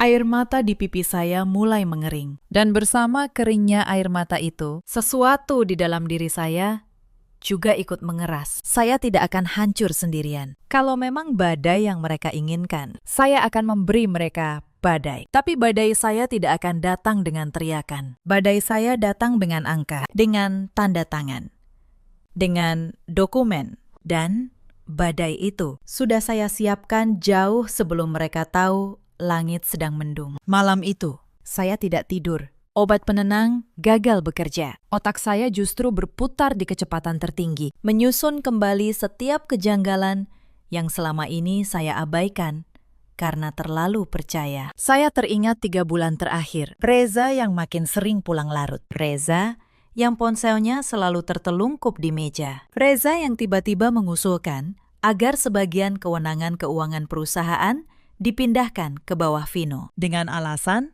agar saya bisa lebih fokus pada kesehatan. Saat itu, saya hampir setuju. Untung saya menundanya. Saya teringat satu hal lagi. 2 minggu lalu, Bu Ningsih, kepala keuangan saya yang sudah bekerja sejak perusahaan ini masih berupa ruko, datang ke ruangan saya dengan wajah ragu. Ia berkata, ada beberapa transaksi pengadaan yang janggal di divisi Vino. Nilainya tidak besar per transaksi, tapi polanya rapi dan berulang. Saya saat itu sedang sibuk mengurus kontrak Makassar dan menyuruhnya menunda laporan lengkapnya sampai saya sembuh. Sekarang saya mengerti, semua janggal itu bukan kebetulan. Itu adalah bocoran. Uang perusahaan saya perlahan dialirkan keluar. Pagi harinya, saya menelpon Bu Ningsih. Suara saya tenang, datar. Tidak ada sisa air mata. Bu Ningsih, kata saya. Laporan transaksi janggal yang waktu itu Ibu sebut. Saya minta semuanya, mulai dari awal. Sejak transaksi pertama yang Ibu curigai. Jangan beritahu siapapun, termasuk Pak Reza dan Pak Vino. Anggap ini permintaan pribadi dari saya. Di seberang sana, Bu Ningsih terdiam sejenak. Lalu ia menjawab dengan suara yang nyaris berbisik. Saya menunggu Ibu meminta itu sejak lama. Akan saya siapkan. Saya menutup telepon. Untuk pertama kalinya, sejak melihat foto itu, sudut bibir saya terangkat sedikit. Bukan senyum bahagia, senyum seorang pemburu yang baru saja menemukan jejak. 3 hari kemudian, saya diizinkan pulang dari rumah sakit. Reza menjemput saya. Ia datang dengan wajah penuh perhatian, membawa sekeranjang buah, dan memarkir mobil tepat di depan lobi. Sayang, maaf, aku tidak bisa menemani operasimu, katanya sambil membukakan pintu mobil. Proyek Makassar benar-benar gila, tapi sekarang sudah beres. Aku akan menebus semuanya. Saya menatap wajahnya. Wajah yang sama yang 3 hari lalu menunduk penuh cinta, menatap anak perempuan lain. Saya tersenyum manis. Tidak apa-apa, Mas, kata saya lembut. Yang penting kontraknya selamat. Perusahaan kita yang utama, kan? Ia tampak lega. Ia tidak tahu. Setiap kata yang saya ucapkan adalah jaring yang sedang saya rentangkan. Saya menyebut perusahaan kita, padahal di atas kertas, di lemari besi yang hanya saya yang tahu kombinasinya. Kata kita itu tidak pernah ada. Yang ada hanya satu nama. Sampai di rumah, saya berperan sempurna sebagai istri yang sedang memulihkan diri. Saya lemah, saya manja, saya bergantung padanya. Saya membiarkan Reza merasa aman. Karena pemburu yang baik tahu mangsa yang merasa aman adalah mangsa yang berhenti waspada. Malam itu, saat Reza tidur pulas di samping saya membuka laptop di ruang kerja. Bu Ningsih sudah mengirim berkas pertama. Saya membuka satu persatu lembar rekening koran, mutasi, pengadaan, faktur yang janggal. Pola itu mulai terbaca jelas selama hampir 1 tahun. Melalui divisi pengadaan yang dipimpin Vino, dana perusahaan dialirkan ke beberapa vendor fiktif, perusahaan-perusahaan kertas tanpa kantor nyata. Nilainya kalau dijumlahkan mencapai 3,2 miliar rupiah. Dan salah satu rekening penampung akhirnya atas nama seseorang bernama Karisa. Uang saya mengalir ke perempuan yang baru saja melahirkan anak suami saya untuk membayar rumah sakit mewah, Piyama Sutra, dan balon-balon biru itu. Mereka memakai uang dari perusahaan yang saya bangun dengan tidur di gudang. Saya tidak menangis, saya hanya mencatat setiap angka, setiap tanggal, setiap tanda tangan. Saya menyimpan semuanya dalam satu map, di tempat yang tidak akan pernah mereka duga. Keesokan paginya, di meja makan, ibu mertua saya datang berkunjung, tanpa diundang, seperti biasa. Ia membawa rendang buatannya dan menaruhnya di meja dengan gaya seorang ratu. Sarah, kamu sudah sehat? Tanyanya. basa-basi. Kasihan Reza, repot sekali mengurus istri yang sakit-sakitan terus. Untung dia sabar. Saya menuangkan teh untuknya. Iya. Bu, saya beruntung punya suami sesabar Mas Reza. Ibu mertua saya tersenyum puas. Mengira sindirannya kena. Ia tidak tahu. Saya baru saja menyebut nama anaknya dengan kata sabar. Sementara di kepala saya, terpampang foto anaknya menggendong cucu yang ia rayakan diam-diam.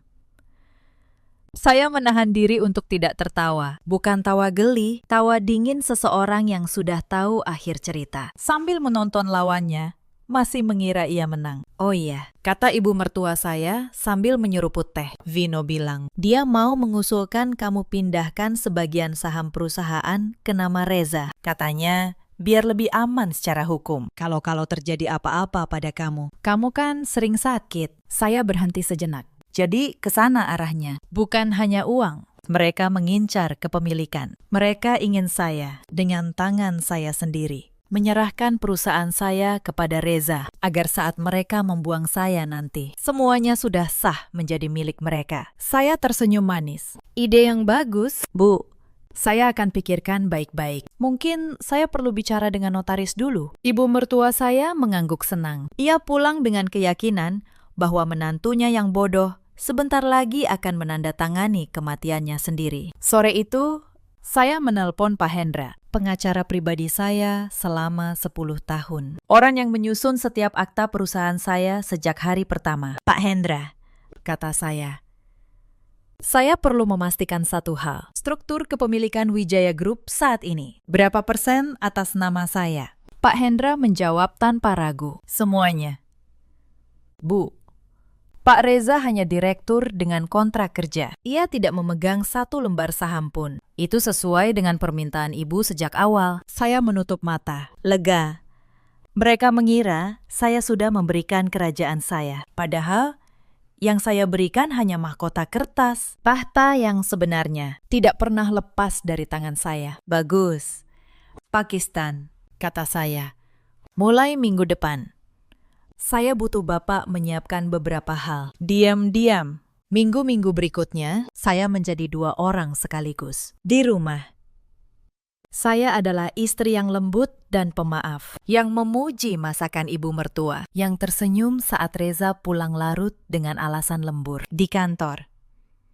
Saat tidak ada yang melihat, saya adalah jenderal yang menyusun pasukan. Saya meminta Bu Ningsih mengaudit ulang seluruh transaksi divisi Vino selama 2 tahun ke belakang. Saya meminta Pak Hendra menyiapkan dokumen hukum atas dugaan penggelapan. Saya mengumpulkan rekaman rapat, faktur vendor fiktif, dan jejak transfer ke rekening Karisa. Satu persatu. Batu-bata bukti itu saya susun menjadi tembok yang tidak bisa mereka panjat. Suatu malam, Reza pulang dengan wajah cerah yang aneh. Ia membawa kotak kecil berisi kalung berlian. Untukmu.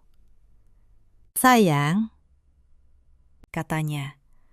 Anggap ini permintaan maaf, karena aku sering meninggalkanmu. Saya menerima kalung itu. Saya tahu, kalung itu dibeli dengan uang siapa. Mungkin dengan uang yang sama yang mengalir lewat vendor fiktif Vino. Suami saya membelikan saya kalung dengan uang yang ia curi dari saya. Saya memakainya, mencium pipinya, dan berkata, terima kasih. Di cermin, saya melihat kalung itu berkilau di leher saya. Indah sekali. Saya berjanji pada diri sendiri. Saya akan memakai kalung ini tepat di hari saya menjatuhkan mereka semua, agar mereka tahu, bahkan hadiah penyesalan mereka pun akhirnya menjadi milik saya. Sementara itu, di luar pengetahuan saya, mereka mempercepat rencana. Suatu sore, Vino datang ke ruangan saya di kantor. Senyumnya selebar biasa. Mbak Sarah, katanya. Saya dengar Mbak mau merestrukturisasi saham. Bagus itu, biar perusahaan lebih solid. Saya sudah siapkan draftnya. Tinggal Mbak teken. Ia menyodorkan map. Saya membukanya pelan. Di dalamnya, sebuah akta pengalihan saham. Isinya, pengalihan 70% saham Wijaya Group dari nama saya ke nama Reza Anggara. Lengkap dengan kolom tanda tangan saya di bawah. Menunggu diisi. Tangan saya tidak gemetar. Saya membaca setiap baris dengan tenang, seolah sedang membaca menu restoran. Lalu saya menatap Vino dan tersenyum. "Rapi sekali, Bino," kata saya. "Kamu memang teliti. Tinggalkan saja di sini, saya pelajari dulu." Lalu saya bawa ke notaris keluarga untuk dilegalisasi. Tidak afdol kalau tidak resmi, kan? Vino tersenyum lebar. "Tentu, Mbak. Saya percaya penuh sama Mbak." Ia keluar dari ruangan dengan langkah ringan. Ia mengira ia baru saja menyerahkan pisau ke tangan korbannya. Ia tidak tahu.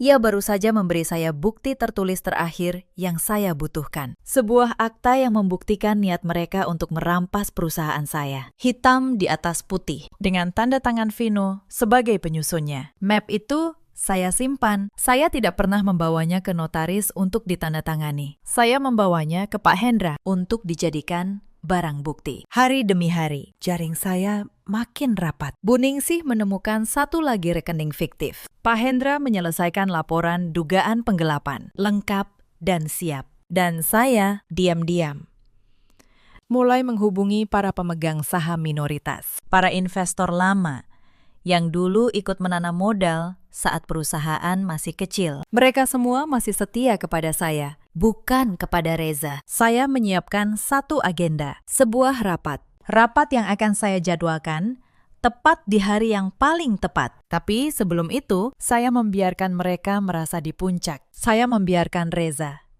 ibunya, dan Vino menikmati hari-hari terakhir mereka di atas tahta pinjaman, sambil mengira tahta itu sudah hampir resmi menjadi milik mereka. Karena keadilan yang datang terlalu cepat hanya menghasilkan amarah. Tapi keadilan yang datang tepat pada waktunya menghasilkan keruntuhan yang tidak bisa diperbaiki. Sementara saya menyusun bukti dalam diam. Mereka justru semakin berani. Suatu pagi, ibu mertua saya datang lagi tanpa diundang. Kali ini membawa serta seorang perempuan yang ia perkenalkan sebagai sepupu jauh. Perempuan itu memandangi setiap sudut rumah saya, menilai perabotan, menimbang lukisan di dinding, seolah sedang menaksir harga rumah yang besar. Katanya pada ibu mertua saya, "Tidak peduli saya mendengar. Sayang kalau diurus orang yang tidak bisa memberi keturunan." Ibu mertua saya hanya tersenyum. "Sabar. Sebentar lagi semua beres." Saya menyuguhkan teh untuk mereka dengan tangan yang tenang. Di dalam dada saya, api itu menyala makin besar. Tapi wajah saya tetap seperti danau di pagi hari. Saya sudah belajar. Amarah yang ditunjukkan hanya membuat lawan waspada. Amarah yang disimpan menjadi bahan bakar. Beberapa hari kemudian, datang pukulan lain. Saat saya membuka laporan bank perusahaan, saya menemukan satu transaksi baru. Sebuah pembayaran uang muka untuk sebuah mobil mewah. Di atas namakan Reza, diambil dari kas operasional dengan kode anggaran perjalanan dinas. Mobil itu setelah saya telusuri lewat Bu Ningsih, ternyata dibeli untuk Karissa. Suami saya membeli mobil untuk selingkuhannya, menggunakan uang perusahaan saya, dan menyamarkannya sebagai biaya dinas. Saya mencetak bukti transaksi itu, dan menambahkannya ke dalam map saya. Setiap penghinaan baru bagi saya bukan lagi luka. Setiap penghinaan baru adalah satu paku tambahan untuk peti yang sedang mereka bangun untuk diri mereka sendiri. Saya bahkan sempat menguji Reza suatu malam di meja makan. Saya bertanya dengan nada polos, "Mas, mobil dinas yang baru itu untuk siapa? Kok aku belum pernah lihat?" Reza tersentak sebentar, lalu menjawab lancar, "Oh, itu untuk operasional proyek Makassar. Sayang, mobil lapangan. Kamu tidak perlu pusing soal itu." Saya mengangguk, tersenyum, dan menyuapkan nasi ke mulut. Ia berbohong dengan begitu mudah, secepat ia bernapas. Dan setiap kebohongannya, tanpa ia sadari, saya catat. Bukan di kertas, di hati, sebagai pengingat bahwa saya tidak sedang berlebihan, bahwa apa yang akan saya lakukan nanti sepenuhnya layak mereka terima. 2 minggu sebelum rapat yang saya rencanakan, sebuah kejadian membuat darah saya benar-benar mendidih. Saya pulang lebih awal dari kantor karena merasa lelah. Saat membuka pintu rumah, saya mendengar suara di ruang tengah, suara ibu mertua saya, dan suara seorang bayi. Saya berhenti di balik dinding. Ibu mertua saya sedang menggendong bayi laki-laki berselimut biru, menimangnya di sofa ruang tamu rumah saya. Di sebelahnya duduk Karissa. Perempuan itu mengenakan daster, seolah ia adalah pemilik rumah ini. Sebentar lagi, Nak, kata ibu mertua saya pada bayi itu. Suaranya penuh sayang. Rumah besar ini akan jadi milikmu. Tinggal tunggu si mandul itu tanda tangan. Lalu, ibu suruh Reza ceraikan dia. Kamu yang akan tinggal di sini, bersama Mama Karissa. Saya berdiri kaku di balik dinding. Si mandul. Itu sebutan mereka untuk saya, di dalam rumah saya sendiri. Karissa tertawa pelan. Iya, Bu. Mas Reza janji, setelah saham pindah, dia langsung urus perceraian. Saya cuma tidak sabar pindah ke sini. Rumahnya bagus banget. Saya menutup mulut saya dengan tangan, menahan agar tidak ada suara keluar. Bukan tangis. Saya menahan tawa pahit yang nyaris meledak. Mereka sudah membagi-bagi kulit harimau yang masih hidup. Mereka sudah memilih kamar, sudah merencanakan perceraian, sudah memberi saya gelar baru. Mereka begitu yakin, sampai lupa bertanya, siapa sebenarnya pemilik harimau ini? Saya mundur perlahan, keluar dari rumah tanpa suara, dan menelpon Reza dengan suara tenang. Berpura-pura masih di kantor, mengabari bahwa saya akan pulang larut karena ada rapat mendadak. Saya memberi mereka waktu untuk pergi. Saya tidak ingin meledak hari itu. Hari itu belum waktunya. Sebelum saya pergi malam itu, saya menyempatkan satu hal lagi. Saya membuka laci meja kerja Reza di rumah, perlahan.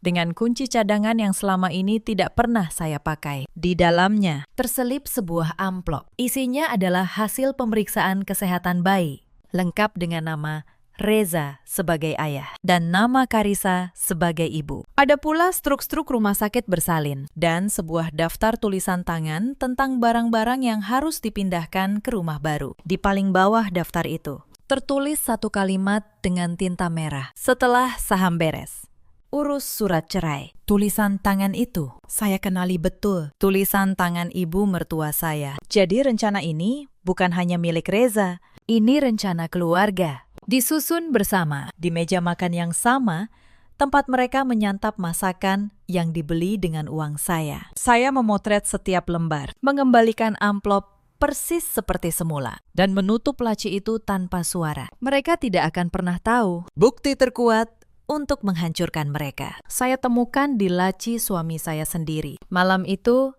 saya menginap di apartemen pribadi saya, tempat yang tidak diketahui Reza. Saya duduk di balkon, menatap lampu-lampu kota, dan saya menelpon Pak Hendra. Pak Hendra, kata saya, percepat semuanya. Saya ingin rapat pemegang saham diadakan 2 minggu lagi. Undang semua pemegang saham minoritas. Siapkan juga laporan penggelapan untuk diserahkan ke pihak berwajib pada hari yang sama. Saya mau semuanya selesai dalam 1 hari. Pak Hendra menjawab tenang. Semua sudah siap, Bu. Saya hanya menunggu perintah ibu. Saya menutup telepon. Saya menatap cincin kawin di jari saya. Lalu, dengan tenang, saya melepasnya dan menaruhnya di atas meja. Mulai malam itu, saya tidak lagi merasa menikah. Saya hanya merasa sedang menyelesaikan sebuah urusan bisnis. Dan dalam bisnis, saya tidak pernah kalah. Hari-hari menjelang rapat, saya bekerja dalam diam. Saya menemui satu persatu pemegang saham minoritas. Pak Gunawan, investor pertama saya, yang dulu meminjamkan modal saat saya hampir bangkrut. Bu Laras, pemilik armada yang menyewakan truk pertama pada saya. Mereka mendengarkan saya dengan wajah serius, lalu menyatakan dukungan penuh. Perusahaan ini milik Anda. Bu Sarah, kata Pak Gunawan, kami menanam modal karena percaya pada Anda, bukan pada suami Anda. Saya juga menyiapkan diri secara pribadi. Saya memotong rambut panjang saya menjadi sebahu, model yang membuat saya terlihat lebih tegas. Saya membeli satu setelan baru, warna merah marun. Warna yang selalu membuat saya merasa kuat. Dan saya menyimpan kalung berlian pemberian Reza di kotaknya, untuk saya pakai di hari penentuan. Sementara itu, Reza dan keluarganya semakin tidak sabar. Hampir setiap hari, Reza menanyakan kapan saya akan menandatangani akta pengalihan saham. Sayang, kapan kita ke notaris? Tanyanya suatu malam. Vino sudah siapkan semuanya. Biar urusan administrasi cepat selesai. Saya tersenyum dari balik buku yang sedang saya baca. Minggu depan. Mas, aku sudah atur jadwalnya. Aku undang notaris dan beberapa orang penting ke kantor, supaya legalisasinya rapi dan disaksikan banyak orang. Biar tidak ada yang bisa menggugat keabsahannya nanti. Mata Reza berbinar. Kamu memang istri paling pengertian, katanya. Lalu mencium kening saya. Saya membalas senyumnya. Ia tidak sadar. Saya baru saja mengundang dia ke pemakamannya sendiri. Dan ia berterima kasih untuk undangan itu. Lalu, satu malam sebelum hari penentuan, terjadi sesuatu yang nyaris menggagalkan semuanya. Bu Ningsih menelpon saya dengan suara panik. Bu Sarah, katanya cepat. Pak Vino tadi sore ke ruang arsip keuangan. Dia minta beberapa berkas pengadaan tahun lalu. Saya rasa dia mulai curiga. Mungkin dia mau menghilangkan jejak. Jantung saya berdegup. Kalau Vino menghancurkan berkas asli, bukti saya bisa melemah. Tapi saya menarik napas dan otak saya kembali dingin. Bu Ningsih, kata saya, berkas asli yang penting masih ada di tangan kita. Atau di tangan dia. Salinan resmi yang sudah dilegalisasi ada di kantor pengacara Bapak Hendra. Bu, yang dia ambil hanya arsip cetak biasa. Saya menghela napas lega. Bagus, biarkan dia ambil. Biarkan dia merasa aman, karena menira sudah menghapus jejak. Besok, dia akan tahu. Jejak yang sebenarnya tidak pernah ada di ruangan itu. Saya menutup telepon. Mereka mengira mereka sedang menutupi kejahatan. Padahal, mereka sedang berjalan dengan mata tertutup menuju panggung yang sudah saya siapkan untuk mereka. Tirai akan dibuka esok hari. Dan untuk pertama kalinya dalam berbulan-bulan, saya tidur nyenyak. Hari itu tiba. Pagi yang cerah di kawasan Pondok Indah. Saya bangun lebih awal, mandi, dan mengenakan setelan merah marun saya. Saya menyisir rambut sebahu saya. Dan terakhir, saya membuka kotak beludru itu, mengeluarkan kalung berlian pemberian Reza, dan memasangnya di leher saya. Di cermin, saya melihat seorang perempuan yang sudah selesai berduka. Yang tersisa hanya ketenangan seorang pemenang. Reza ikut bersiap dengan riang. Ia mengenakan jas terbaiknya. Hari ini hari besar, ya. Sayang, katanya. Akhirnya, semua resmi atas namaku. Iya. Mas, kata saya, tenang. Hari ini semuanya akan resmi. Kami berangkat ke kantor bersama. Di ruang rapat utama Wijaya Group. Semua sudah berkumpul. Para pemegang saham minoritas duduk di kursi-kursi panjang. Pak Hendra berdiri di dekat layar. Notaris perusahaan duduk di sisi meja. Ibu mertua saya datang dengan baju terbaiknya, ditemani Vino yang membawa map akta. Mereka mengira ini hari kemenangan keluarga Anggara. Bahkan, dengan keberanian yang luar biasa, mereka membawa Karissa. Perempuan itu duduk di sudut, menggendong bayinya, mengenakan pakaian mahal. Tersenyum penuh percaya diri. Mereka sudah begitu yakin, sampai membawa selingkuhan dan anak haram ke ruang rapat perusahaan saya, seolah memamerkan piala. Saya berdiri di depan ruangan. Saya menyapa semua yang hadir dengan senyum profesional. Lalu saya membuka rapat. Terima kasih semua sudah hadir, kata saya. Hari ini, kita akan membahas masa depan kepemilikan Wijaya Group. Saya tahu, banyak yang sudah lama menunggu kejelasan soal ini. Reza tersenyum. Mengira saya akan mengumumkan pengalihan saham kepadanya. Vino mengangkat map aktanya, bersiap menyerahkannya. Ibu mertua saya menatap saya dengan tatapan menang. Saya melanjutkan. Tapi sebelum kita bicara masa depan, saya rasa kita perlu meluruskan masa lalu. Pak Hendra, tolong tampilkan. Layar di belakang saya menyala. Dan di sana, terpampang jelas. Bukan akta pengalihan saham, melainkan deretan angka, mutasi rekening, faktur vendor fiktif, aliran dana dari Wijaya Group melalui divisi pengadaan, menuju rekening-rekening kertas, dan berakhir di satu nama, Karissa Ruangan mendadak hening. Senyum di wajah Reza membeku. Vino menurunkan mapnya perlahan. Selama hampir 1 tahun, kata saya.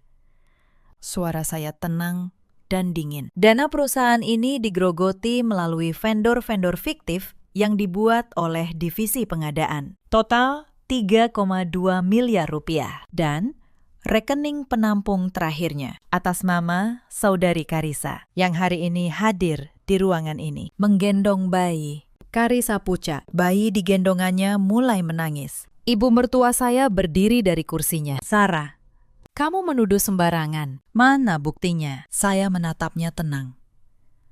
Buktinya di layar, Bu. Dan salinan resminya yang sudah dilegalisasi ada di kantor pengacara saya. Yang dicoba dihilangkan Vino kemarin sore. Itu hanya arsip cetak biasa. Yang asli tidak pernah ada di ruangan itu. Wajah Vino memutih. Ia tahu ia sudah terjebak. Reza akhirnya bersuara. Suaranya gemetar. Sarah, dengar dulu. Ini pasti ada penjelasannya. Kita bisa bicara baik-baik. Kamu istriku. Saya menatapnya. Lama. Lalu, saya menyentuh kalung berlian di leher saya. Istri. Ulang saya pelan. Kamu masih berani menyebut kata itu. Sementara 3 minggu lalu, saat aku terbaring sendirian dengan jahitan operasi, kamu sedang menggendong anakmu dari perempuan lain. Dikelilingi ibumu dan adikmu. Merayakannya dengan balon biru. Aku melihat semuanya. Reza, lewat panggilan video yang tidak sengaja kamu aktifkan. Reza terhuyung mundur. Sayang, aku dan kamu. Saya memotong. Menatap ibu mertua saya kemarin di ruang tamu rumahku. Kamu menggendong bayi itu dan menyebutku si mandul. Kamu sudah berencana menyuruh anakmu menceraikanku setelah aku menyerahkan saham. Kalian sudah membagi-bagi rumahku, kamarku, hidupku. Sambil mengira, aku terlalu bodoh untuk menyadarinya. Ruangan itu benar-benar sunyi. Para pemegang saham menatap keluarga Anggara dengan tatapan jijik. Karisa menunduk. Air matanya jatuh. Ibu mertua saya terduduk kembali. Mukanya pucat pasi. Sekarang, kata saya. Suara saya naik sedikit. Tegas. Izinkan saya meluruskan satu hal yang kalian semua lupa. Reza Anggara tidak pernah memiliki 1 lembar saham pun di perusahaan ini. Akta yang kalian susun untuk mengalihkan 70% saham kepada Reza tidak pernah saya tanda tangani dan tidak akan pernah. Saya berbalik ke arah para pemegang saham. Hari ini, sesuai agenda, saya mengusulkan 2 hal. Pertama, pemberhentian Reza Anggara dari jabatan Direktur Utama. Efektif hari ini juga. Kedua, pelaporan resmi atas dugaan penggelapan dana perusahaan oleh Saudara Vino ke pihak berwajib. Bagi yang setuju, mohon angkat tangan. Satu persatu, tangan para pemegang saham terangkat. Pak Gunawan, Bu Laras, semuanya. Seluruh kepemilikan minoritas, ditambah kepemilikan mayoritas saya, mendukung penuh. Suaranya bulat. Reza jatuh terduduk di kursinya. Tidak. Kamu tidak bisa, aku direktur. Kamu adalah direktur, kata saya. Karena saya yang menempatkanmu di sana. Dan hari ini, saya yang menurunkanmu. Kontrak kerjamu berakhir. Terhitung detik ini. Pak Hendra akan mengurus sisanya. Pintu ruang rapat terbuka. 2 orang petugas masuk.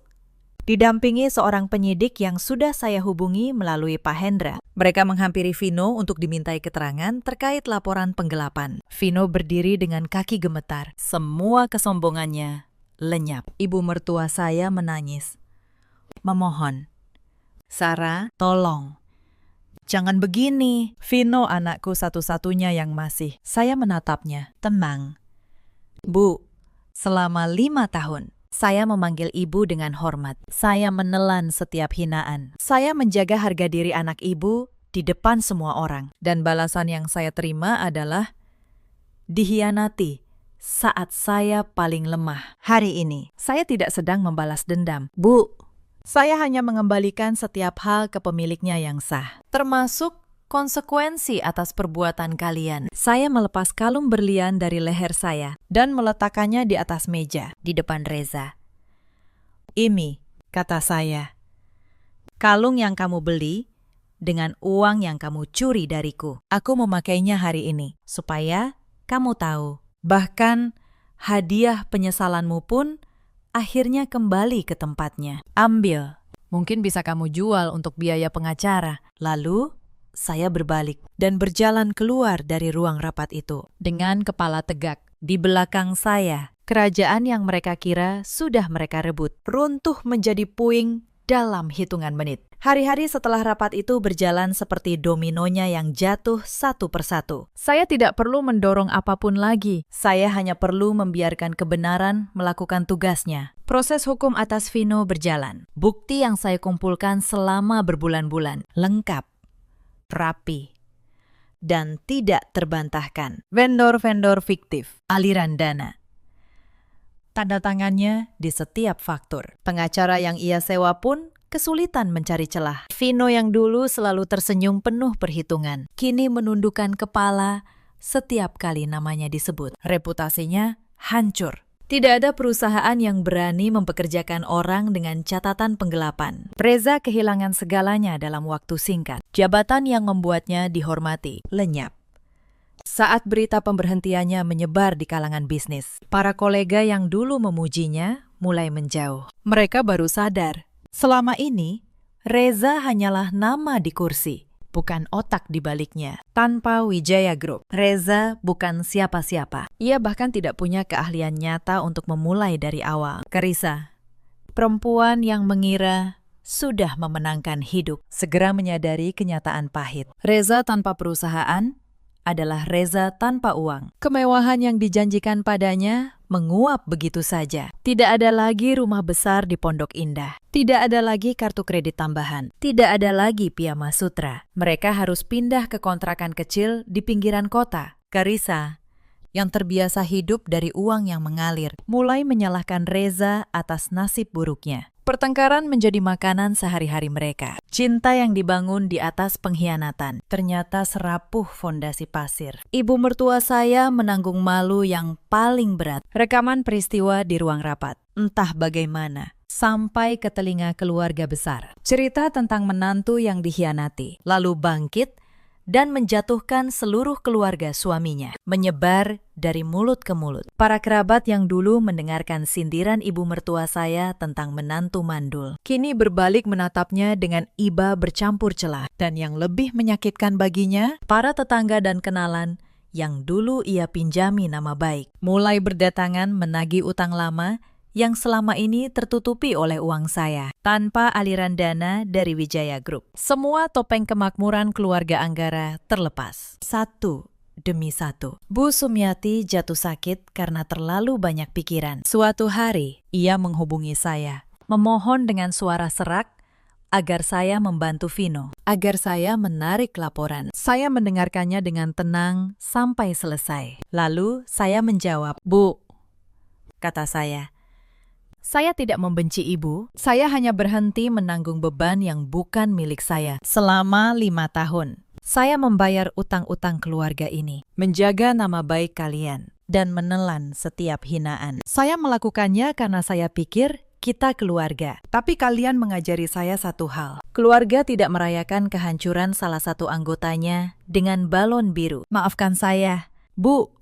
Saya tidak bisa menarik kebenaran. Kebenaran sudah berjalan sendiri sekarang. Saya menutup telepon dengan lembut. Tidak ada amarah di dada saya. Hanya ketenangan seseorang yang akhirnya meletakkan beban yang terlalu lama ia panggul. Sementara hidup mereka runtuh. Hidup saya justru melesat. Setelah Reza dan Vino tidak lagi menggerogoti perusahaan, arus kas Wijaya Group menjadi sehat luar biasa. Kebocoran dana yang selama ini misterius berhenti total. Saya bisa mewujudkan ekspansi yang selama bertahun-tahun selalu tertunda. Saya membuka cabang baru, menambah armada.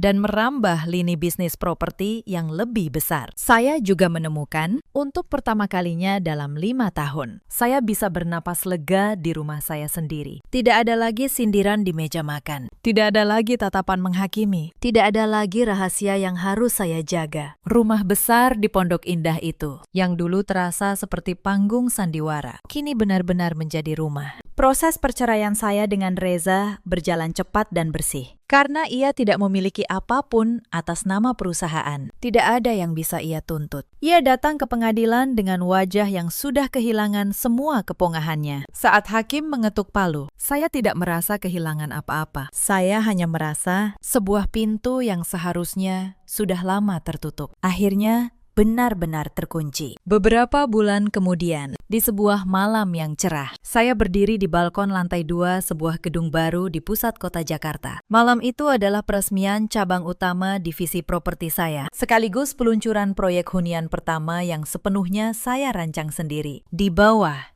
para tamu undangan, jurnalis, dan kolega bisnis menikmati hidangan dan musik yang elegan. Saya mengenakan gaun sutra berwarna merah marun. Sederhana, namun memancarkan kelas. Di jari manis saya, tidak ada lagi cincin kawin. Sebagai gantinya, ada sebuah cincin berlian potongan zamrud yang saya beli sendiri. Sebagai pengingat bahwa saya bisa mencintai dan menghargai diri saya sendiri, tanpa perlu menunggu orang lain melakukannya. Pak Hendra, pengacara yang setia menemani saya 10 tahun, menghampiri saya di balkon. Ia mengangkat gelasnya sedikit. Selamat atas semuanya, Bu Sarah, katanya hangat. Saya sudah 10 tahun bekerja dengan Ibu, tapi baru malam ini, saya melihat Ibu benar-benar bercahaya. Saya tertawa pelan, membenturkan gelas saya ke gelasnya. Terima kasih, Pak Hendra. Beban di pundak saya sudah hilang. Rasanya sekarang saya bisa menaklukkan dunia, kalau saya mau. Saya sama sekali tidak meragukan itu, Bu, jawabnya. Lalu kembali masuk ke dalam. Saya kembali sendiri di balkon. Angin malam menyapu rambut sebahu saya. Saya menatap langit Jakarta yang penuh kerlip lampu gedung pencakar langit. Dulu, saya sering menangis di malam hari. Merasa tidak berharga karena tidak bisa memberikan keturunan. Merasa selalu kurang di mata keluarga suami saya. Saya menghabiskan bertahun-tahun mencoba membuktikan bahwa saya layak dicintai oleh orang-orang yang sebenarnya tidak pernah berniat mencintai saya. Sekarang saya mengerti. Operasi yang nyaris merenggut nyawa saya, malam-malam sepi di rumah sakit itu, bukanlah hukuman. Itu adalah penyelamatan. Tuhan sedang membuka mata saya. Ia sedang menyingkirkan orang-orang yang hanya memanfaatkan saya, agar saya bisa berlari lebih kencang menuju jalan saya sendiri. Saya tidak butuh gelar istri yang patuh, jika harganya adalah merendahkan harga diri saya. Saya tidak butuh keluarga yang terlihat harmonis, jika isinya hanya kebohongan. Saya lebih memilih berdiri sendiri di balkon ini, dengan kepala tegak, daripada duduk di kursi empuk sambil ditusuk dari belakang. Ponsel di tas kecil saya bergetar. Sebuah pengingat dari asisten saya tentang jadwal penerbangan ke Paris minggu depan. Saya akan berangkat ke Eropa, bukan untuk melarikan diri, melainkan untuk menghadiri pameran properti internasional dan menikmati waktu istirahat yang sangat layak saya dapatkan. Saya tersenyum, membiarkan angin malam menyapu wajah saya. Semua pengkhianatan dan air mata di masa lalu sudah tertinggal jauh di belakang. Mulai detik ini, dan untuk selamanya, saya adalah penulis tunggal dari jalan cerita saya sendiri. Dan saya akan memastikan setiap bab berikutnya hanya akan dipenuhi oleh ketenangan, harga diri, dan cahaya.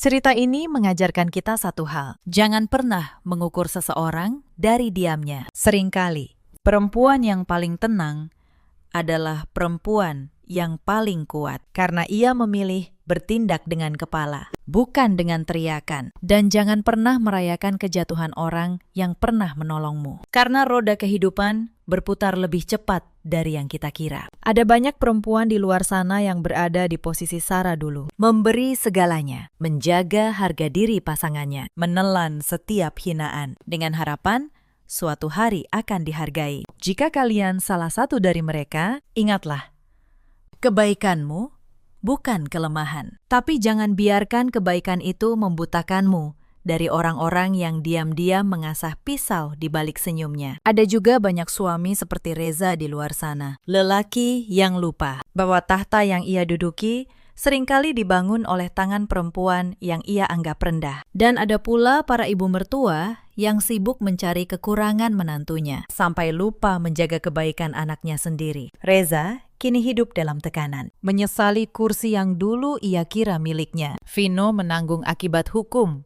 dari keserakahannya. Ibu mertua hidup dalam malu dan sakit. Sementara Sarah, perempuan yang dulu mereka sebut mandul dan lemah, kini berdiri di puncak, bebas dan utuh. Dalam hidup, kita selalu punya pilihan. Memilih bertahan dalam kebohongan yang nyaman, atau berani berdiri sendiri demi kebenaran yang menyakitkan. Bagaimana menurut kalian? Apakah Sarah terlalu kejam? Atau justru terlalu lama bersabar? Ceritakan pendapat dan kisah kalian di kolom komentar. Terima kasih sudah menemani sampai akhir. Sampai jumpa di cerita berikutnya.